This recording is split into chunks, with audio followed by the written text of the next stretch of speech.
Hello everyone, welcome back to my channel. So in this video we will cover the basic introduction of stereochemistry and what are the different types of representation of any molecule. ठीक है, so हम बहुत basic cover करेंगे इस video में. So firstly, what is stereochemistry? So in stereochemistry we are going to understand stereoisomers. Stereoisomers क्या होते हैं? So they have same connections of their atom. Same connection होगा, मतलब अगर बॉन्ड एक कार्बन से जुड़ा है तो वो सेम ही कार्बन से जुड़ा हुआ होगा, but differ in the arrangement of them in the space. जो स्पेस में अरेंजमेंट होगी वो डिफरेंट होगी. अगर मैं कह रही हूँ जैसे आपके पास ऐसा कोई मॉलिक्यूल है इथेन टाइप, और जो क्लोरीन है, जैसे मैंने प्रोपेन ले लिया, ठीक है, जो क्लोरीन है वो बीच वाले कार्बन एटम पे लगा हुआ है, तो मेरे पास स्टीरियो आइसोमर में जो क्लोरीन है दूसरे आइसोमर में भी बीच वाले पे ही लगेगा, बट यस स्पेस में डिफरेंस आएगा. जैसे यहाँ पर दूसरी अरेंजमेंट होगी स्पेस में और यहाँ पर दूसरी अरेंजमेंट होगी स्पेस में, तो डिफरेंट स्पेशियल अरेंजमेंट होने की वजह से हम क्या बोलते हैं, हम बोलते हैं stereo isomer. So here we can just write one point that they differ different spatial arrangement.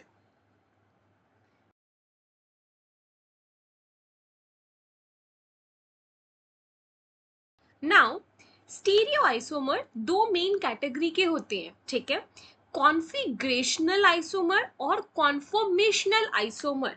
So here I am writing down that is two different types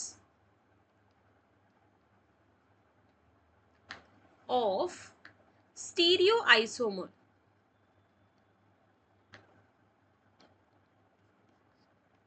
configurational isomer, ये दोनों ही सिलेबस में होते हैं, very very important. Configurational isomer and conformational isomer.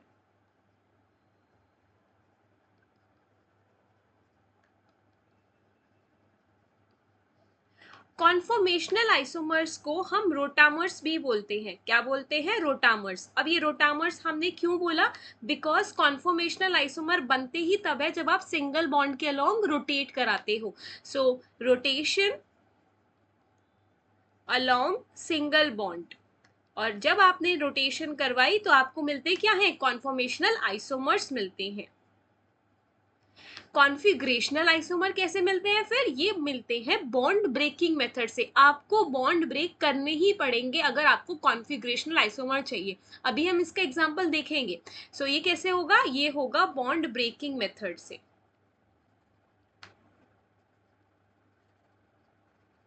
एक main difference है इन दोनों के ही बीच का, दैट इज कॉन्फॉर्मेशनल आइसोमर में कभी भी अगर कोई भी दो आइसोमर कॉन्फॉर्मेशनल आइसोमर है तो उन दोनों की जो कॉन्फ़िगरेशन होती है, जो हम निकालते हैं आरएस कॉन्फ़िगरेशन, वो कॉन्फ़िगरेशन सेम होती है. अगर मेरे पहले आइसोमर की आर है तो दूसरे की भी आर रहेगी, अगर पहले की एस है तो दूसरे की भी एस रहेगी. कॉन्फ़िगरेशन यहाँ पर चेंज नहीं होती.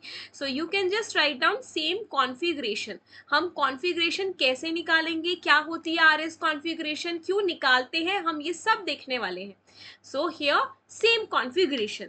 और यहाँ पर कॉन्फ़िगरेशनल आइसोमर में खास बात यह है कि यहाँ पर कॉन्फ़िगरेशन चेंज करती है. अगर मेरा पहला आइसोमर आर है तो दूसरा वाला एस होगा डेफिनेटली. तो यहाँ पर आप लिख सकते हो डिफरेंट कॉन्फ़िगरेशन.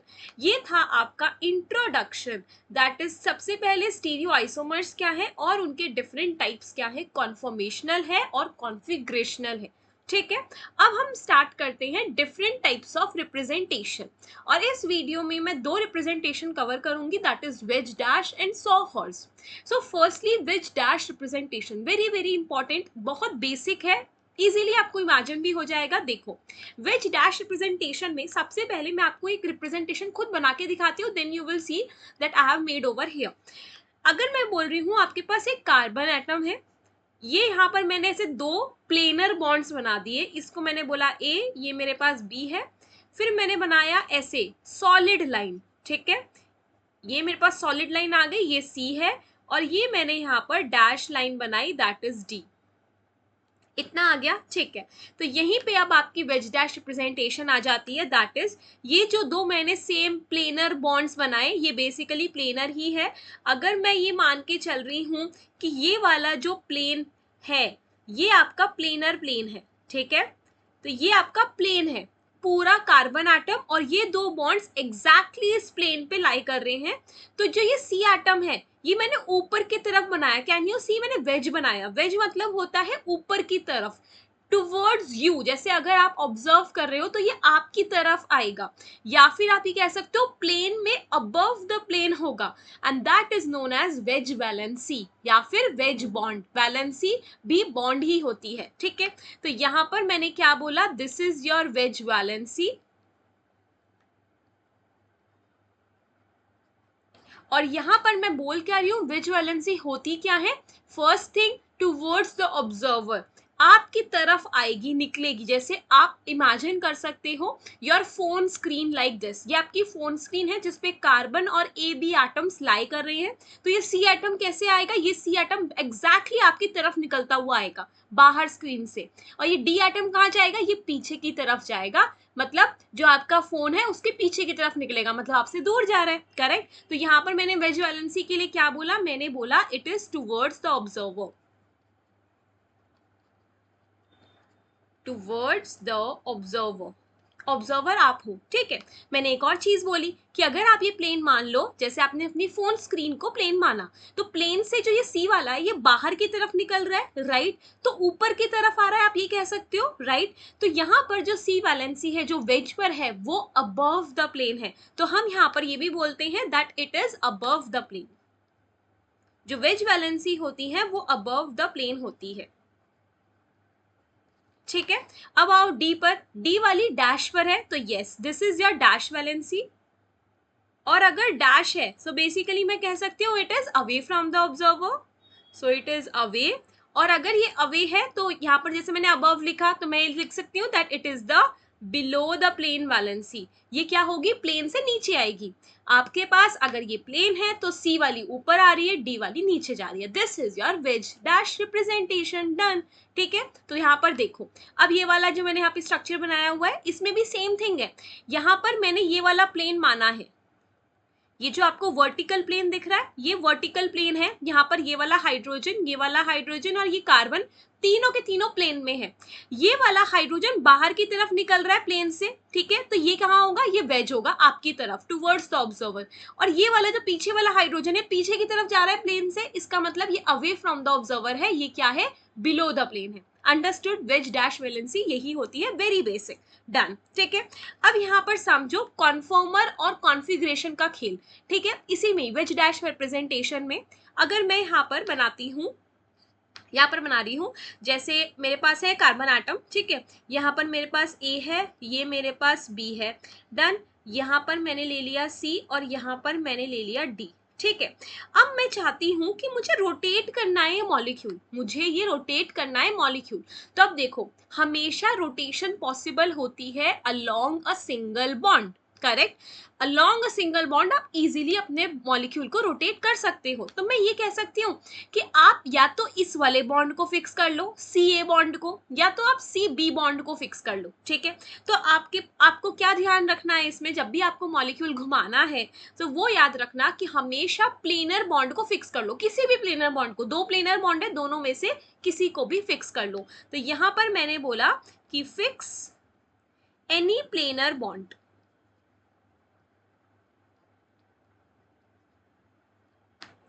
ठीक है।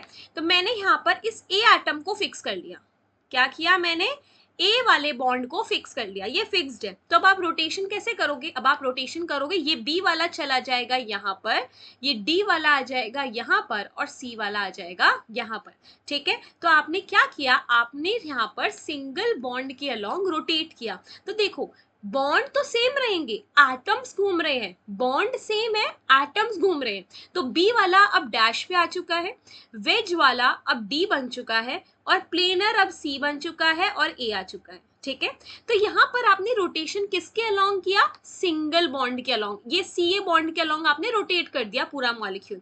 तो ये बने क्या, ये बने कॉन्फॉर्मर्स, ये कॉन्फॉर्मेशनल आइसोमेरिज्म शो करेंगे, ये कॉन्फॉर्मर्स हैं, कॉन्फॉर्मेशनल आइसोमर्स हैं या रोटामर्स कह लो, ठीक है। तो यहाँ पर ये बने आपके पास कॉन्फॉर्मर्स, क्योंकि आपने सिंगल बॉन्ड के अलॉन्ग रोटेट किया है। तो अब मैं यहाँ पे नेक्स्ट क्वेश्चन पूछूं कि अगर यहाँ पे इस वाले कार्बन आटम की, मैं मान लूं कि इस वाले कार्बन आटम की आर कॉन्फ़िगरेशन है, इफ इट इज आर, तो इस वाले कार्बन आटम की कॉन्फ़िगरेशन क्या होगी? सोचो क्या होनी चाहिए?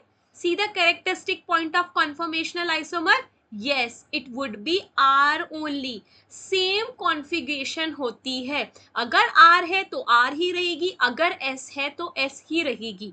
तो अगर ये वाला कार्बन एटम R है तो ये भी R रहेगा, अगर ये S होता तो ये भी S होता, बिकॉज मैंने ये सिर्फ मॉलिक्यूल को घुमाया है, बेसिकली सेम ही मॉलिक्यूल है। आप जब भी कॉन्फॉर्मर्स बनाते हो तो वो आइडेंटिकल होते हैं, आपने बस ये along the single bond घुमाया, आप वापस से भी तो ये ऑब्टेन कर सकते हो, इट इज रिवर्सिबल, करेक्ट। आप फिर से घुमा दो ऐसे, हम ऐसे अगर घुमा दे फिर से तो ये फिर से सेम आ जाएगा। सो इट इज रिवर्सिबल, आपको आइडेंटिकल मॉलिक्यूल ही मिला है, इसीलिए कॉन्फ़िगरेशन सेम रहती है। रीजन पता लग गया कॉन्फ़िगरेशन सेम क्यों रहती है? क्योंकि सेम मॉलिक्यूल ही है, आपने बस रोटेट कर दिया, वापस से रोटेट कर दो फिर से मिल जाएगा, ठीक है। अब यहाँ पर दूसरा एग्जाम्पल देखो कॉन्फ़िगरेशनल के लिए।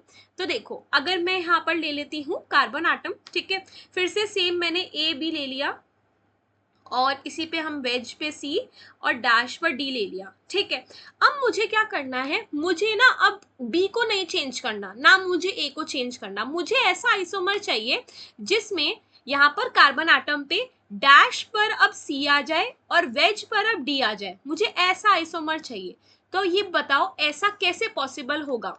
किसी भी रोटेशन से पॉसिबल नहीं है। आप ये तो नहीं कह सकते कि मैम ऐसे रोटेट कर दो इनको, no, this rotation is not possible. यहाँ पर बेसिकली आपको ये बॉन्ड तोड़ने पड़ेंगे कि सी डी बॉन्ड तोड़ा, सी सी बॉन्ड तोड़ा और फिर सी एटम यहाँ पर डैश पे लगेगा और डी एटम वेज पे लगेगा। अदरवाइज आप एक बॉन्ड फिक्स करके रोटेट कर सकते हो, दो बॉन्ड को फिक्स करके रोटेट नहीं कर सकते। तो अगर यहाँ पर मैंने बोल रहा है कि इन दोनों को फिक्स करके बेसिकली आपका ये आइसोमर बनाए, तो ऐसे रोटेशन तो पॉसिबल नहीं है। तो हमने क्या किया, हमने किया बॉन्ड ब्रेक, और बॉन्ड ब्रेक मेथड से आपके पास क्या आता है, आपके पास आता है कॉन्फ़िगरेशनल आइसोमर,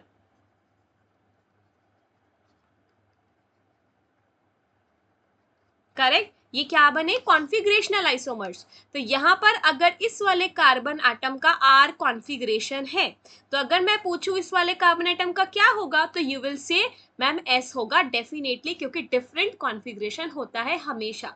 कभी भी कॉन्फ़िगरेशनल बने तो डिफरेंट कॉन्फ़िगरेशन होगा, कॉन्फॉर्मर्स बने, कॉन्फॉर्मेशनल आइसोमर्स बने, सेम कॉन्फ़िगरेशन होगा। और यहाँ पर मैंने आपको बता दिया कैसे डिफरेंशिएशन होता है। ये वाली रोटेशन पूरी अलाउड है, आप इसको ऐसे रोटेट कर सकते हो क्योंकि आपको सेम मॉलिक्यूल मिल रहा है।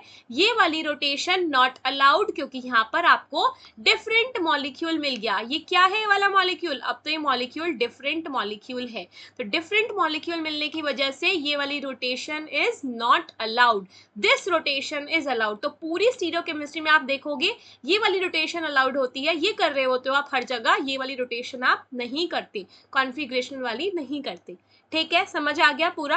अब हम बढ़ते हैं नेक्स्ट रिप्रेजेंटेशन पर, दैट इज सॉहॉर्स रिप्रेजेंटेशन। ये भी बहुत सिंपल है, देखो सॉहॉर्स रिप्रेजेंटेशन, यहाँ पर मैंने आपको ये इथेन मॉलिक्यूल बना के दिया हुआ है, can you see it, ethane molecule, carbon atom है, सिंगल बॉन्ड है, फिर 3 हाइड्रोजन इस पे लगे हैं, 3 हाइड्रोजन इस पे लगे हैं। सो बेसिकली अगर मुझे इसका 2D स्ट्रक्चर बनाना हो अपने हाथों से, तो मैं कैसे बनाऊंगी, मैं ये ऐसा बना दूंगी क्योंकि ये इन्वर्टेड वाई की तरह दिख रहा है ना, ये ऐसे इन्वर्टेड वाई, सिमिलरली ये भी इन्वर्टेड वाई है, तो ये मैंने ऐसे बना दिया, ऐसे ही है ये सेम। तो ये मेरे पास सॉहॉर्स रिप्रेजेंटेशन होती है। अब यहाँ पर आपको क्या क्या चीजें ध्यान रखनी है, तो देखो सबसे पहले आपको ध्यान रखना है इनका बॉन्ड एंगल। ये बॉन्ड एंगल कितना होता है, ये बॉन्ड एंगल होता है 120 डिग्री। कितना एंगल होता है, 120 डिग्री, ये याद रखना है, ठीक है। अब ये वाला सेंटर होता है फ्रंट सेंटर, ठीक है, ये वाला सेंटर होता है बैक सेंटर। आप अब यहाँ पर भी रोटेशन कर सकते हो सिर्फ एक बॉन्ड को फिक्स करके, ठीक है। तो मैं क्या करूंगी, देखो आप ये कह सकते हो मैम इस वाले बॉन्ड को फिक्स कर दो और बस फिर रोटेशन करते रहो, चाहे आगे वाले सेंटर को घुमाओ या पीछे वाले सेंटर को घुमाओ, आपकी मर्जी, बट आप ऐसे कर सकते हो। करेक्ट, ऐसे हम कर सकते हैं। ये वाला फिक्स कर देंगे बॉन्ड और बस इसके अलोंग ऐसे घुमाते जाएंगे। तो देखो कैसे कैसे रोटेशन पॉसिबल है, मैं बता रही हूँ, वेरी वेरी इंपॉर्टेंट। रोटेशन सबसे पहले मैं कर रही हूँ रोटेशन ऑफ, यहाँ पर मैं लिख देती हूँ ये C1 सेंटर है, ये C2 सेंटर है, ठीक है। सो रोटेशन ऑफ C2 सेंटर, मैं C2 सेंटर को घुमाऊंगी पीछे वाले सेंटर को बाय 60 डिग्री। किससे घुमाया? By 60 degree. तो देखो ये वाला तो मेरे पास इन्वर्टेड y ही रहेगा, मैं इसको इन्वर्टेड y बोल रही हूँ, ठीक है, क्योंकि इन्वर्टेड y जैसा दिख रहा है ना, उल्टा y दिख रहा है।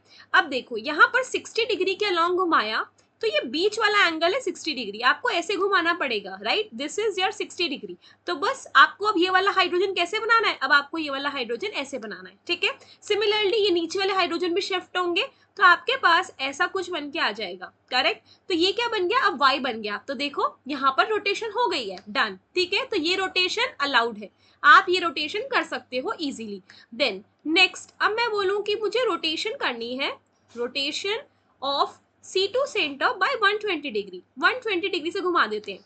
मैं यहाँ पर ना H1, H2 और H3 लिख देती हूँ, जस्ट आपको दिख जाए ताकि रोटेशन हो कैसे रही है। तो देखो रोटेशन हो गई थी, ठीक है। अब यहाँ पर सिमिलरली मेरे पास ये वाले तो हाइड्रोजन सेम है, और यहाँ पर जब मैंने 120 डिग्री एंगल से घुमाया तो ये वाला पूरा एंगल 120 डिग्री था। तो बेसिकली अब H2 की जगह H1 आ जाएगा, H3 की जगह H2 आ जाएगा और H1 की जगह H3 आ जाएगा। ये भी पॉसिबल है, बिल्कुल सही, ये भी पॉसिबल, ठीक है। अब आते हैं लास्ट रोटेशन पर, rotation of C2 centre by 180 degree, मुझे पूरा उल्टा कर देना है। तो ये भी देख लेते हैं क्या ये पॉसिबल है। तो यहाँ पर हाइड्रोजन्स एज इट इज, और अब आपको पूरा उल्टा करना है। तो देखो ये अपोजिट ये है 180 डिग्री, राइट, तो ये पूरा H1 नीचे की तरफ आ जाएगा, तो पूरा H1 को हम नीचे की तरफ ले आए, ठीक है। H3 का अपोजिट बिल्कुल 180 डिग्री घुमा दो, तो यहाँ पर ये आ गया H3 और H2 का अपोजिट पूरा यहाँ पर आ गया, और ये रोटेशन भी पॉसिबल है। तो बेसिकली आपको अगर ऐसा कुछ मिले, ऐसा आइसोमर मिले, तो आप ये भी बना सकते हो फर्स्ट वन, आप सेकंड भी बना सकते हो, आप थर्ड भी बना सकते हो। जैसे मैंने पीछे वाला सेंटर घुमाया, आप आगे वाला सेंटर भी घुमा सकते हो, आप दोनों को भी घुमा सकते हो, मींस आप इसको भी रोटेट कर रहे हो और इसको भी रोटेट कर दो, आप कैसे भी बना सकते हो। मैंने आपको बताया कि रोटेशन 100 हर्ट्ज में पॉसिबल है। इनके बीच का बॉन्ड एंगल आपको ध्यान रखना है 120 डिग्री, ठीक है। तो यहाँ पर इस वीडियो में हमने सबसे पहले पढ़ा क्या, हमने सबसे पहले पढ़ा स्टीरियो केमिस्ट्री में हम पढ़ेंगे क्या, हम पढ़ेंगे स्टीरियो आइसोमर्स, जिनकी डिफरेंट स्पेशल अरेंजमेंट्स होंगी। अब स्टीरियो आइसोमर भी दो तरीके के होते हैं, सबसे पहले होता है कॉन्फॉर्मेशनल आइसोमर और कॉन्फिगरेशनल आइसोमर। कॉन्फिगरेशनल में सबसे इंपॉर्टेंट चीज है कि वो बॉन्ड ब्रेक करना पड़ेगा, और बॉन्ड ब्रेक कर दिया इसका मतलब डिफरेंट मॉलिक्यूल मिल गया, और अगर डिफरेंट मॉलिक्यूल मिल गया दैट मीन्स डिफरेंट कॉन्फिगरेशन होगी। और कॉन्फॉर्मेशनल में सेम ही मॉलिक्यूल मिलता है क्योंकि हम जस्ट रोटेशन कर रहे हैं, तो सेम कॉन्फिगरेशन होती है। फिर हमने दो रिप्रेजेंटेशन इस वीडियो में कवर करी है, that is veg dash representation and 100 hertz representation, very very important representation, बहुत बेसिक है अभी तो। So in the next video we will talk about other representations because there are 2 more representation. So अगर आपको video पसंद आई हो तो please don't forget to like this video and subscribe to my channel. We will meet in the next video. Thank you for watching. Bye bye everyone.